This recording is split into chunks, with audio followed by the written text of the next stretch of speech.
그럼 우리 첫 절 27절을 보시면 예수님께서 명령의 말씀을 주시죠. 너희 원수를 사랑하라. 근데 우리는 이 예수님 말씀에 정면으로 반대하는 사실 하나를 말씀드리려고 합니다. 그러면서 말씀을 시작하고자 하는데, 그것은 어떤 것이냐면 원수는 사랑할 수 없다라는 거예요. 원수는 사랑할 수 없다. 누가복음 앞에서 5장 31절 32절에서 직접 한번 눈으로 보셔도 되겠고요. 그때 바리새인과 서기관들에게 예수님께서 이런 말씀을 주셨습니다. 건강한 자에게는 의원이 쓸데없고 병든 자에게라야 쓸데있다. 나는 의인을 부르러 온 것이 아니라 누구를? 죄인을 불러 회개시키려 왔다. 이렇게 예수님께서 말씀하셨어요. 의인이 아니라 죄인을 부르러 오셨어요. 의인을 부르신 게 맞지 않아요? 그렇죠? 왜 죄인을 부른다 하셨을까요? 그러니까 여기서 표현되는 의인은 하나님께서 보셨을 때의 의인이 아닌 거예요. 누구의 생각 속의 의인일까요? 바리새인과 사두개인의 생각 속에서의 의인.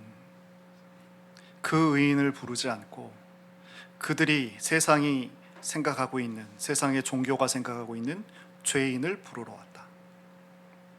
마찬가지로 오늘 예수님의 명령이시죠.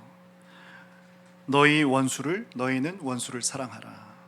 이렇게 하실 때 이 원수 역시도 하나님께서 보시는 원수가 아니고 땅 혹은 세상의 테두리 안에 갇혀 사는 사람들이 원수라고 여기는 대상을 말합니다.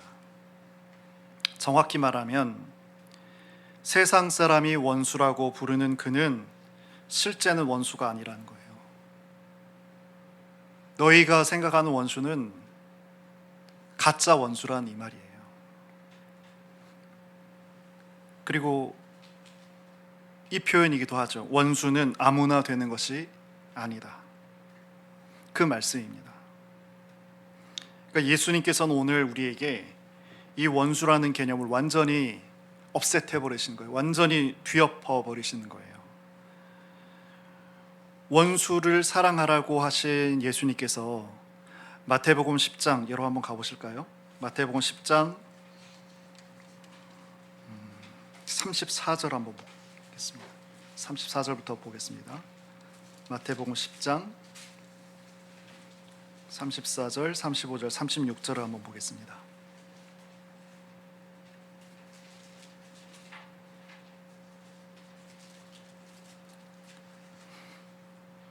우리 한번 같이 읽겠습니다. 34절에서 36절까지. 내가 세상에 화평을 주러 온 줄로 생각하지 말라. 화평이 아니요 검을 주러 왔노라. 내가 온 것은 사람이 그 아버지와 딸이 어머니와 며느리가 시어머니와 불화하게 하려 함이니 사람의 원수가 자기 집안 식구니라. 화평을 주러 온 것이 아니고 검을 주러 왔다 하시면서 그 예시가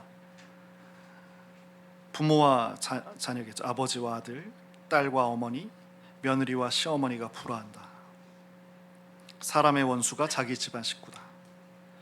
아니, 한번 생각해 보시면 모든 이해관계라는 것을 떠나서 그래도 끝까지 사랑하고 감싸주고 덮어주고 받아주는 것이 가족인데 그 가족을 원수 삼고 그렇게 말씀하시고는 오늘은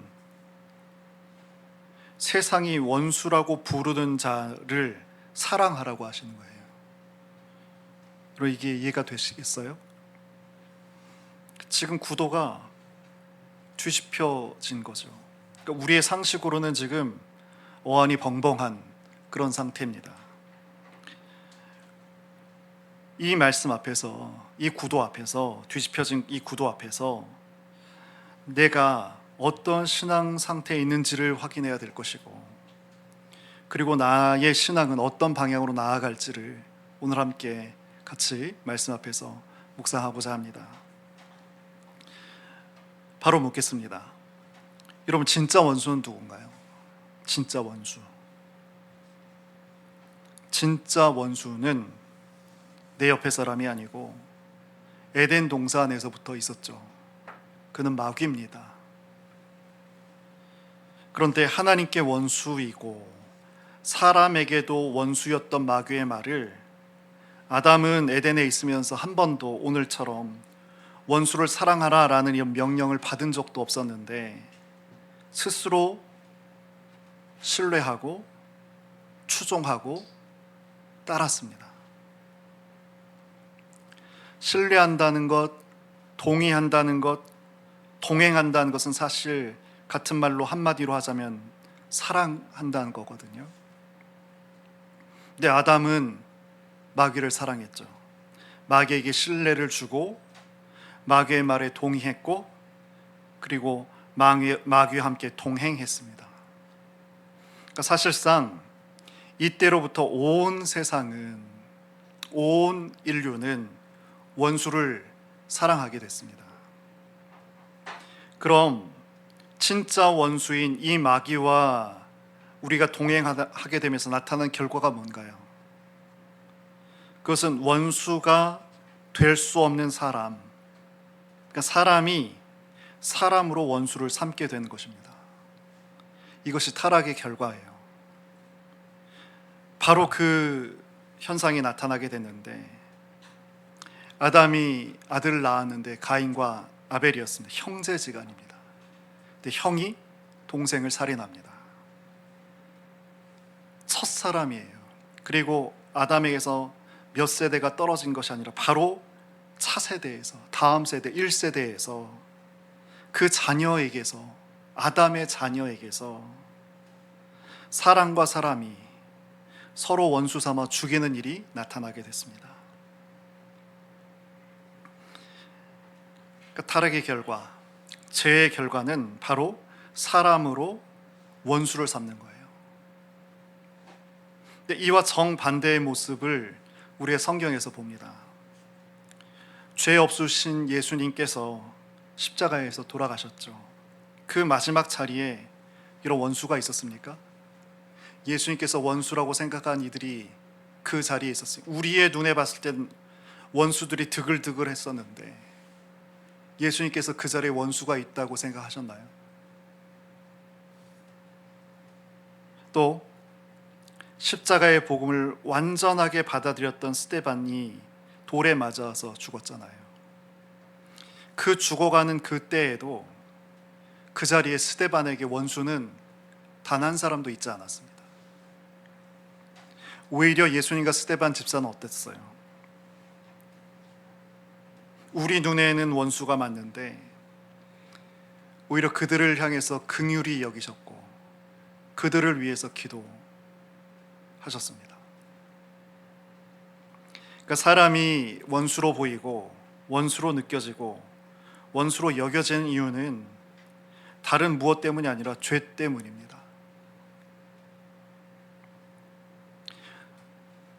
죄에서 우리가 완전히 사함을 받고 죄의 굴레에서 완전히 벗어날 수 있다면 인간은 인간에 대해서 원수가 될 수 없습니다. 오직 무엇을? 진짜 원수인 마귀를 사랑하고 추종하고 있기 때문에 사람이 사람의 원수가 되는 거예요. 그러니 지금 내가 누군가를 원수로 삼고 있다면 그것은 내가 진짜 원수인 마귀와 동행하고 있고 그 원수인 마귀를 사랑하고 있다는 그런 뜻입니다.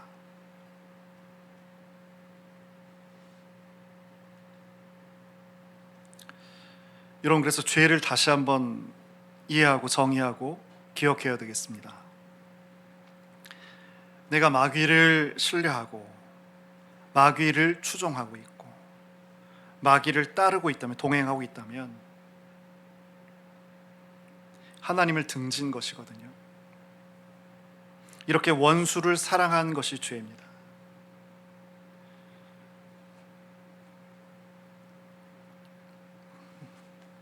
나의 모습을 여러분 잘 한번 관찰해 보시죠.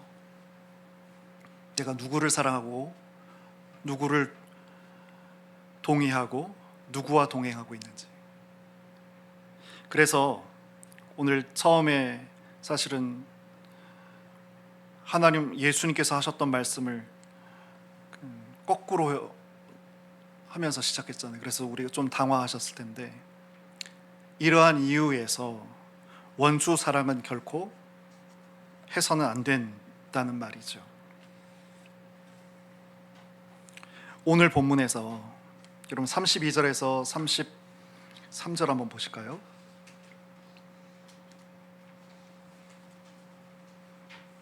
우리 32절 33절 같이 읽겠습니다.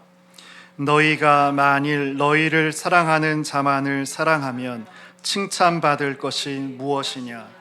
죄인들도 사랑하는 자는 사랑하느니라. 너희가 만일 선대하는 자만을 선대하면 칭찬받을 것이 무엇이냐? 죄인들도 이렇게 하느니라. 그래서 죄인들이란 말이 있죠. 32절에도 33절에도 죄인들 이렇게 표현됩니다. 여기 죄인들이란 누구냐면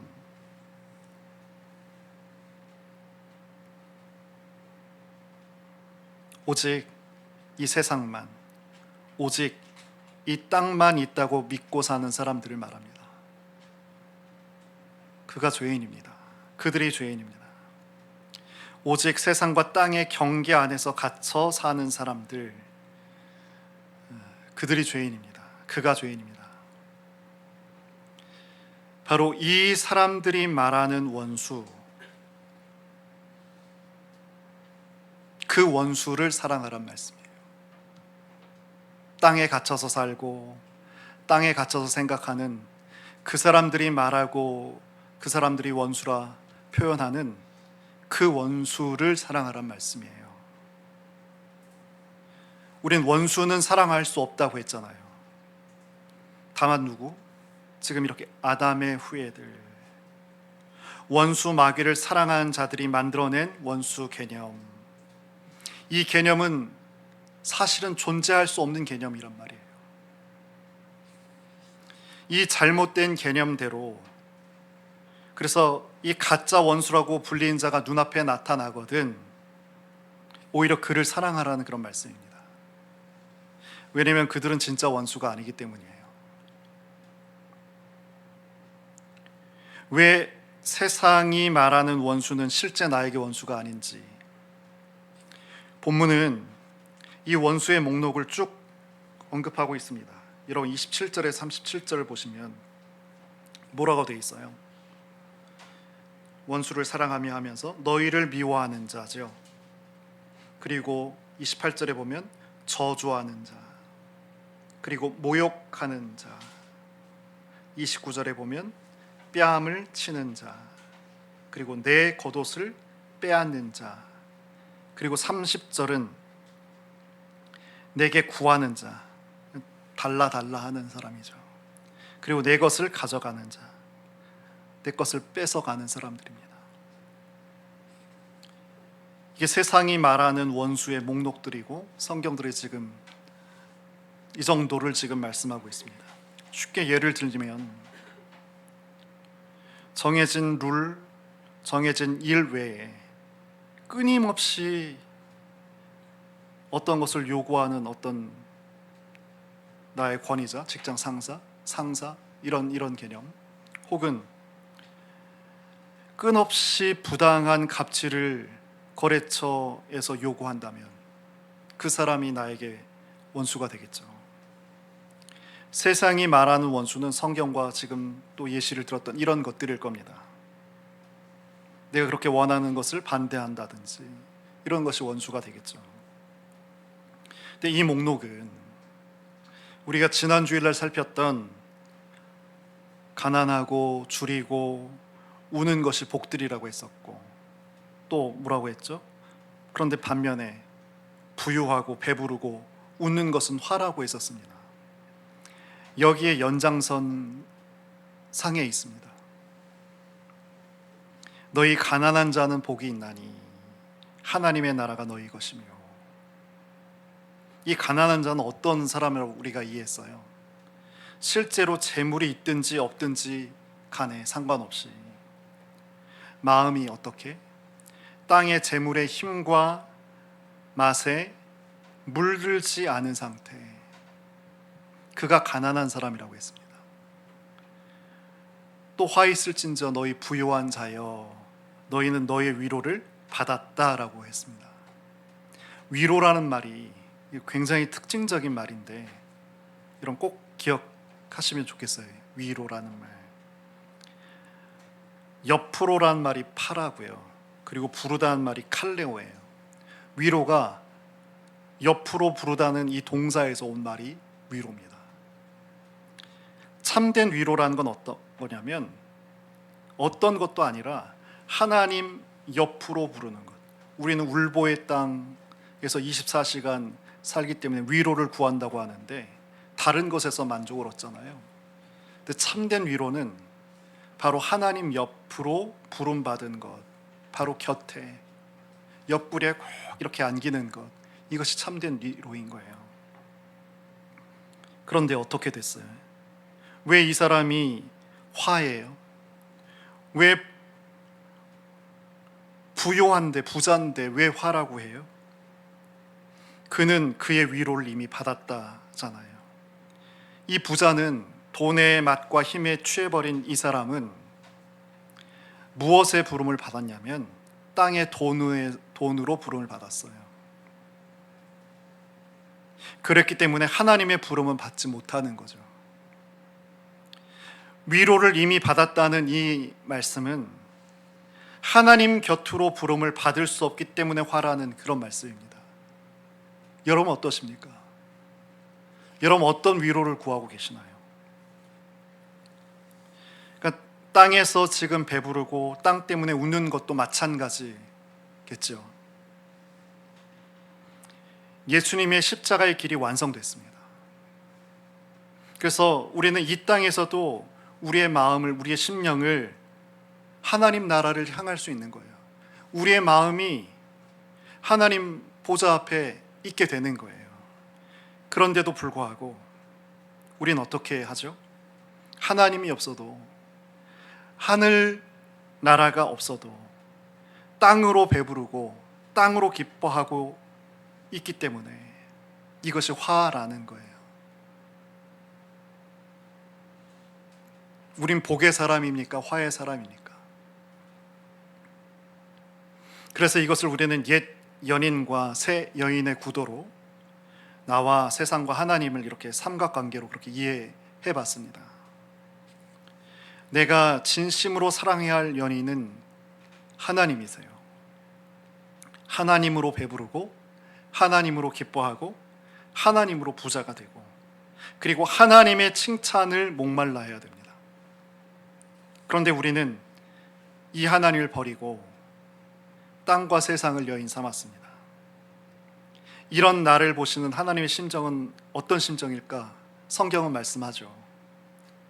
창기였던 고멜을 아내로 삼았던 선지자 호세아의 마음, 그 마음이 하나님의 마음입니다. 아내인데 그가 나가서 바람을 피웁니다. 호세아는 창자가 끊어지는 마음으로 아내가 돌이키기를 기다렸습니다. 우리가 이 땅과 세상에서 돈을 연인으로 삼을 때, 세상을 연인으로 삼을 때, 땅을 연인으로 삼을 때 하나님은 그 관계가 틀어지기를 바라세요. 그 본뜻대로 돈을 벌지 못해서 가난해질 때 비로소 하나님께로 돌아올 수 있기 때문에 그때를 기다리세요. 이런 하나님의 심정을 여러분 알아야 돼요. 이런 하나님의 심정을 만약에 우리가 짐작할 수 없다면 우리는 실상은 그리스도인이 아닌 거예요. 그냥 종교인인 거예요. 하나님의 이 심정을 우리가 헤아려서 여기에 우리가 자발적으로 동조할 수 있어야 됩니다. 그러기 위해서 나의 이 모습을 어떻게 쌤통이라고 여기는 거예요. 내 스스로를 쌤통이다. 그렇게 나 자신을 이끌며 하나님께로 나아갈 수 있어야 된다고요. 왜냐하면 우리 속은 어때요? 여러분 다 아시잖아요. 매일매일 매 순간순간마다 경험하시잖아요. 끊임없이 세상을 연인 삼으려는 그런 유전적인 죄의 기질이 우리 가운데 있습니다. 실제로 가난해졌다면 쌤통이 된 것이고요. 설령 그렇지 않으시더라도 어떻게 스스로 쌤통이라고 여기는 그 마음가짐이 우리 가운데 있어야 돼요. 야, 내가 하나님으로 배불러야 되는데 내가 세상 때문에 기뻐하고 웃고 있네. 이거 쌤통이다. 내가 하나님의 자녀인데 다른 것으로 위로를 받고 있네. 이거 참 쌤통이다. 이러면서 스스로 내 마음을 하나님께로 이끌어 갈 수 있어야 된다는 거예요. 하나님께서 우리를 바라보실 때 안타까워하시고 아쉬워하시고 기다리시고 애타하시고 목말라 하세요. 여러분, 이 하나님의 마음을 여러분들이 정말 아신다면 자발적으로 내 자신을 이 자리까지 이끌 수 있어야 됩니다. 그 자리가 바로 예수님께서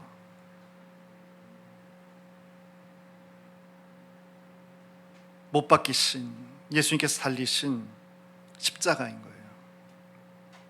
가장 가난한 자리이고 가장 줄인 자리이고 가장 웃을 일이 없는 자리, 그 자리가 예수님께서 못 박히신 십자가입니다. 여러분, 이 삼각관계의 맥락을 이해할 때 비로소 우리는 오늘 이 원수 사랑이 이해가 됩니다. 예수님은 원수를 사랑하기 위한 조건으로 우리에게 높은, 오늘 본문 어디에도 윤리적인 기준을 제시하지 않으셨어요.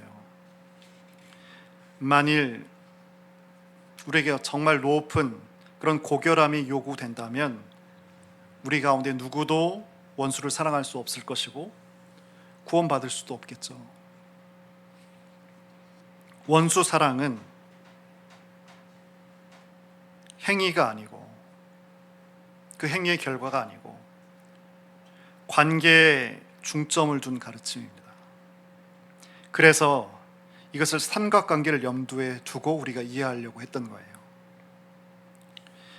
세상과 바람을 피운다는 것은 하나님이 아닌 세상에서 기쁨과 만족을 찾고 세상과 땅을 통해서 자부심과 자긍심의 이유로 삼는 거죠.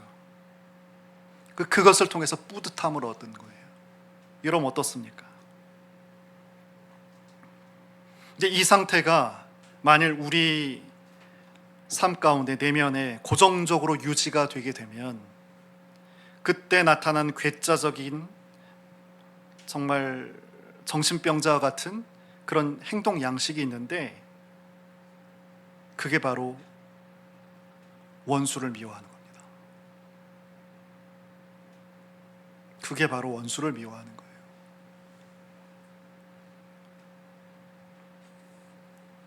본래 사람은 하나님을 좋아하고 하나님만으로 기뻐하고 만족하도록 창조되었죠. 그러니까 하나님을 좋아하는 것이 정상이고 세상을 좋아하는 것은 비정상입니다. 근데 유감스럽게도 인류는 이 비정상적 상황에 다 처해져 있습니다. 그래서 원수를 미워하는 이 마음의 상태가 나타나고 있는 거예요.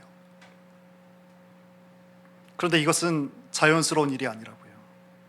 마땅한 일이 아니라고요. 이런 원수는 어떤 존재입니까? 내가 사랑하는 대상을 빼앗는 존재죠. 그래서 우리는 땅에서 건강을 사랑하기에 병을 원수로 여기고 재물을 사랑하기에 돈벌이를 방해한 자를 원수로 여기고 성과를 사랑하기에 성과를 빼앗는 자를 원수로 여기고 명예를 사랑하기에 명예를 실추시킨 자를 원수로 여깁니다. 그러나 세상이 아니라 하늘에 계신 하나님을 여인으로 삼고 있다면 세상 그 무엇도 어떤 것도 하나님을 빼앗거나 손해를 끼칠 수가 없어요. 그러므로 우리 안에 미움이 생기지 않습니다. 스데반 집사의 순교 현장이 이것을 증명합니다. 성령이 충만할 때 하늘이 열렸고 그 자리에 있는 누구도 볼 수 없었던 하나님 보좌와 그 우편에 계신 예수님을 그가 보았습니다. 스데반은 그 순간에 마음속 깊이 하늘과 하나님을 가지게 되었습니다. 그래서 사람들이 돌을 던져서 자신을 죽이고 있는 그 순간에도 그는 삼위일체 되신 하나님을 가졌기에 육체가 죽는 그것조차 손해로 여기지 않았습니다. 손해가 없으니 미워할 필요도 없는 거예요. 그에게 가치는 육체와 세상이 아니고 이미 실제로 갖게 된 하나님 나라와 하나님이었습니다. 바울도 이 내용을 성경에서 우리에게 보여주고 있는데 우리 빌립보서를 한번 보죠. 빌립보서 3장 8절입니다. 빌립보서 3장 8절 말씀.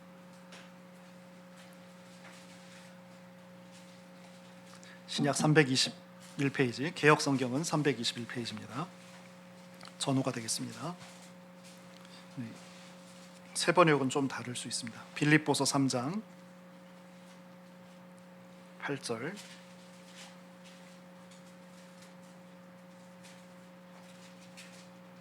우리 같이 한번 읽어보겠습니다. 시작. 또한 모든 것을 해로 여김은 내 주 그리스도 예수를 아는 지식이 가장 고상하기 때문이라. 내가 그를 위하여 모든 것을 잃어버리고 배설물로 여김은 그리스도를 얻고 그 안에서 발견되려 함이니. 여기까지. 잘 보시죠. 그래서 그라는 것은 내가 그를 얻고는 그리스도를 얻고 모든 것을 잃고 모든 것을 배설물로 여겼다. 여러분, 배설물을, 똥을 누가 가져간다고 해서 그 사람을 미워하거나 원수 삼으시는가요? 똥을 아까워한다면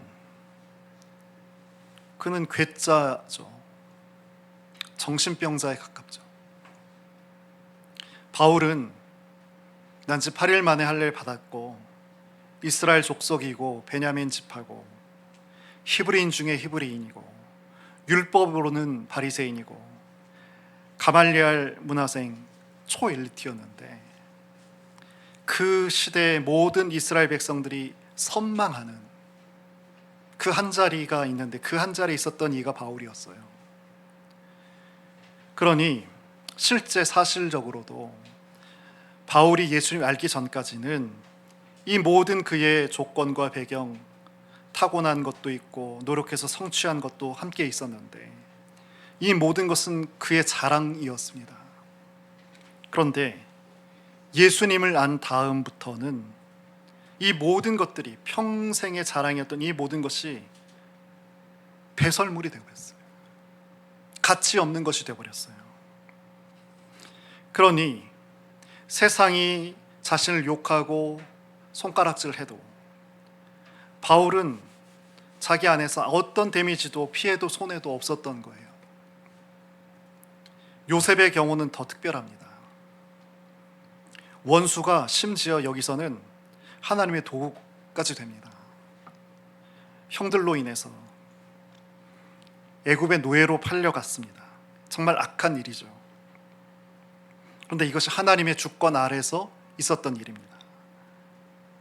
하나님은 단지 요셉의 가정만 뿐만 아니고 고대 근동 그 시절에 있었던 모든 고대 근동의 만민을 구원하시기 위해서 요셉을 붙잡으십니다.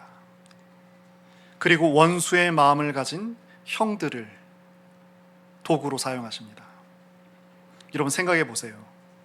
히브리인은 유랑민이었어요. 그 시대 사람들도 천시했어요. 어떻게 사람들이 정주하지 않고 움직이면서 일생을 살아가. 하대했어요. 천시했던 사람이에요. 그랬던 사람들, 그들의 후손 가운데 당대 최고의 국가의 제국의 총리가 된다? 이런 확률은 사실은 없지요. 없는 거예요.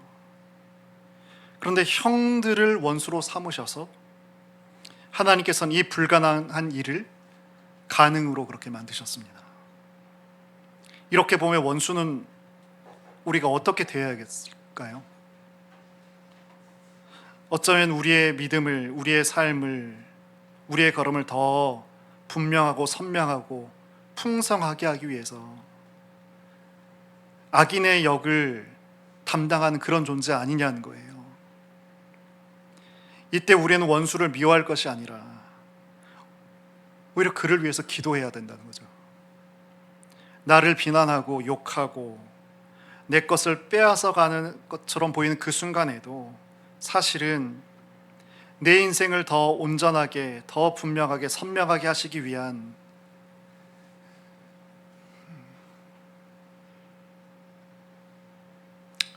아직도 땅과 세상의 인력으로 하나님과 세상에서 좋아한 것을 아직 선명하게 보아내지 못한 우리들을 위해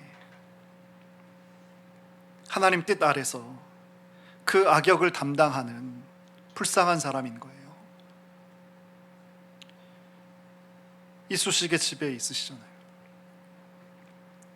이걸 가지고 아무리 세게 금강석, 다이아몬드를 문지른다고 해서 흠이 나나요? 매일 24시간을 계속 흠집을 내려고 해도 흠이 나나요? 땅의 원수는 하나님이 우리를 위해 세워두신 계획에 조금의 손상도 입히지 못합니다. 그러므로 오늘 하나님의 아들이란 표현이 오늘 본문에 나오는데, 하나님의 아들이라면 세상에서 원수를 삼고 살아가는 사람들과 차별이 있어야 되는 거예요. 그것은 세상이, 땅이 원수라고 부르는 자를 사랑하는 것입니다. 이것이 하나님 아버지의 아들들의 특징입니다. 하나님 아버지의 아들들이 누구예요? 누굽니까? 마음이 아버지께로 가 있는 사람입니다.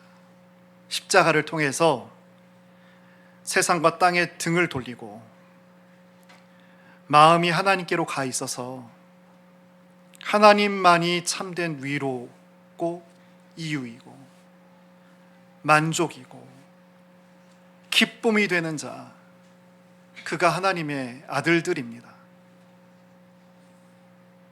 이 하나님의 아들들은 땅의 사람이 나를 어떻게 여기든 아무 상관이 없습니다. 여러분, 상대인 그가 나를 좋아하는 것이 애초에 내 위로거리가 아니었다면, 그 상대인 그가 나를 미워한다고 해서 그것이 내 근심거리가 될 리가 있어요? 없거든요. 아무 상관이 없거든요. 사람들에게 얼마나 인정받고 얼마나 많이 벌고 얼마나 높아지는가를 과제로 삼는 땅의 아들들과는 달리 하나님의 아들들은 성경의 역사를 통해서 얼마나 하나님을 가까이 느끼고 얼마나 깊이 천국을 느끼며 얼마나 자주 주님과 대화하는지, 여기에 인생의 과제를 두고 살아갑니다. 여러분, 진짜 원수는 사랑할 수 없습니다. 여러분, 기억하셔야 합니다. 진짜 원수는 대적해야 됩니다. 그러나 십자가를 접점으로, 십자가 저편에서 이 땅과 접하기 위해서 가까이 온 천국, 그 하나님 나라로 우리 마음이 들어간 사람들은 이 세상과 땅에서 원수를 찾을 수가 없어요.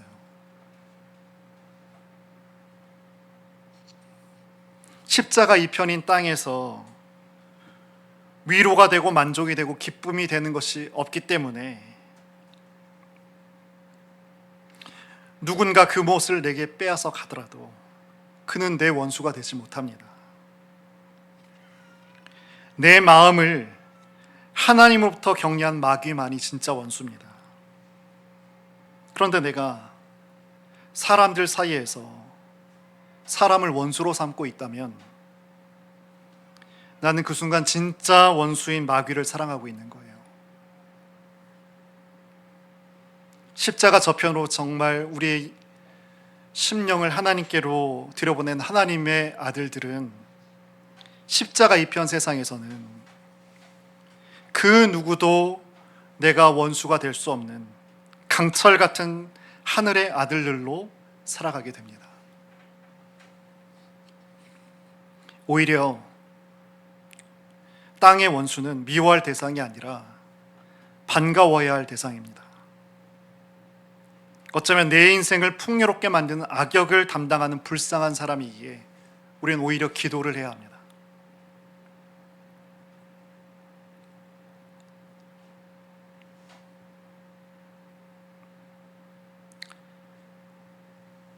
이 가짜 원수를 미워하지 않는 마음이 구원받은 자의 참 모습입니다. 하늘을 좋아하는 자에게는 세상에서 미워할 사람이 존재하지 않습니다. 원수는 생길 수 있으나 원수를 미워하지 않는 삶, 그 삶을 살게 됩니다. 말씀의 결론을 맺겠습니다. 원수가 사라지는 길은 원수를 견디는 노력에 있지 않습니다. 연인이 바뀌는 데 있습니다. 세상을, 땅을 연인 삼은 마음이 십자가에서 죽고 하나님만이 나의 위로요, 만족이요, 기쁨이 될 때에 나를 미워하고 빼앗고 저주하는 자는 더 이상 내게서 빼앗아 갈 것이 없는 그런 자로 드러나게 됩니다. 그러나 원수 사랑은 내 힘으로 도달할 고상한 노력이 아닙니다. 십자가 저편으로 옮겨간 마음이 저절로 누리게 될 자유입니다. 하늘을 연인 삼은 자에게는 땅 위에 더 이상 원수는 없습니다. 우리 이제 함께 같이 기도하겠습니다. 땅을 연인 삼으려는 이 마음이 하나님 십자가에서 죽게 하소서. 하나님만으로 위로를 누리게 하시고 하나님을 통해서 만족하게 하셔서 땅 위에서 미워할 자가 하나도 없는 그런 하나님의 아들로 살게 하여 주옵소서. 그런 우리 찬빛이 되게 하여 주옵소서. 우리 같이 한번 말씀을 기억하면서 잠시 기도하겠습니다.